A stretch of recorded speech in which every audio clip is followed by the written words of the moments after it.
Hi friends, welcome to my channel. இன்றைக்கி இந்த வீடியோவில் நம்ம என்ன பார்க்க போகிறோன்னா, இப்போது ரம்ஜான் சீசன் வரை போயிட்டு இருக்கா. சூப்பரான முஹப்பத் கா ஷர்பத் தான் பார்க்க போகிறோம். அதுக்கு வாட்டர்மெலானை இந்த மாதிரி குட்டி குட்டியாக விதை எல்லாமே எடுத்துக்கிட்டிங்கன்னா ரொம்ப நல்லாயிருக்கும். நல்லா பொடியாக நறுக்கி இதுக்கு முக்கியமாக தேவையானது இது வேணும்னா சேர்த்துக்கலாம், இல்லைன்னா வேண்டாம். இது குல்கந்து பண்ணணும். என் வீட்டில் குல்கந்து இல்லை. ஆக்சுவலாக அதுக்கு நிறைய ப்ராசஸ் இருக்குது. நான் சிம்பிளாக பண்ணியிருக்கேன். உங்கள் வீட்டில் நல்ல பன்னீர் ரோஸ் இருக்குல்ல, இது மட்டும்தான் யூஸ் பண்ணணும். பன்னீர் ரோஸ் நல்லா வாஷ் பண்ணி எவ்வளோ தேவையோ அவ்வளோ போட்டுக்கிட்டு தேவையான அளவுக்கு சீனி சேர்த்து அது நல்லா கேரமல் ஆகிற வரைக்கும் நல்லா அதை வதக்கிக்கோங்க. பார்த்திங்களா எவ்வளோ அழகாக வந்துட்டுன்னு. ஆனால் கொஞ்சோண்டு தான் கிடைக்கும். எவ்வளோ தேவையோ அதுக்கேற்ற மாதிரி பண்ணிக்கணும். இப்போ இதில் கொஞ்சோண்டு ஏலக்காய் பொடி பண்ணி போட்டிருக்கேன். இதையும் போட்டு நல்லா வதக்கிக்கோங்க. இப்படியே நல்லா இந்த சீனி நல்லா மெல்ட் ஆகி வந்ததுக்கப்புறம் நம்மளுக்கு இது ரெடி ஆயிரும். இது பேர் குல்கந்து.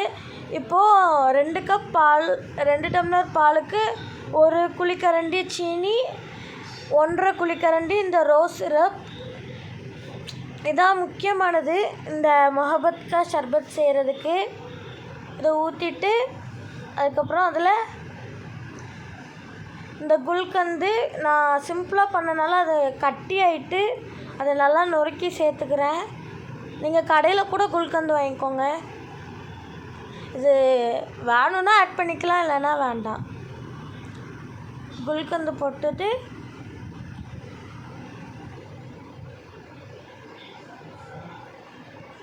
அடுத்து நம்ம கட் பண்ணி குட்டி குட்டியாக கட் பண்ண வாட்டர்மெலானை கொஞ்சம் கொஞ்சமாக உள்ளே சேர்த்துக்கலாம்.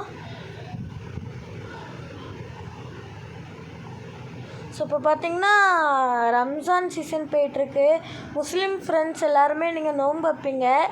அப்போது நிறைய பேர் இப்போ இது ட்ரெண்ட் ஆகிட்டு நிறைய பேர் இதை குடிக்காங்க.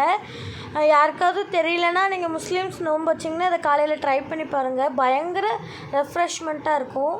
இல்லை இப்போது சப்ஜா சீட்ஸ் ஆட் பண்ணிக்கலாம். என்கிட்ட சப்ஜா சீட்ஸ் கலராக இருக்குது, அதனால் என்கிட்ட இருக்கிற கலர் ஆட் பண்ணிக்கிறேன். நீங்கள் பாதாம் பிசின், நட்ஸு இதெல்லாம் கூட ஆட் பண்ணிக்கலாம். ஜெல்லி கூட நீங்கள் ஆட் பண்ணிக்கலாம். க்யூபாக கட் பண்ணி போடலாம்.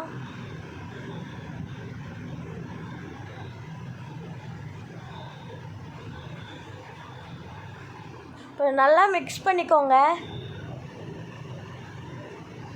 ஸோ இப்போ மிக்ஸ் பண்ணிவிட்டு தேவையான அளவுக்கு ஐஸ் க்யூப்ஸ் போட்டு எடுத்திங்கன்னா சூப்பராக முஹப்பத் கா ஷர்பத் ரெடி ஆகிடும். இப்போ இதை ஒரு டம்ளருக்கு ஷிஃப்ட் பண்ணி என்ஜாய் பண்ணுங்கள்.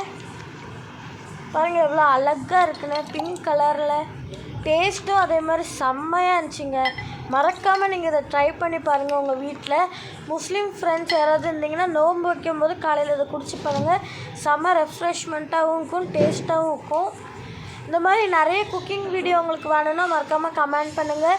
என்னோடய சேனலை லைக், ஷேர், சப்ஸ்கிரைப் பண்ணுங்கள். தேங்க்யூ.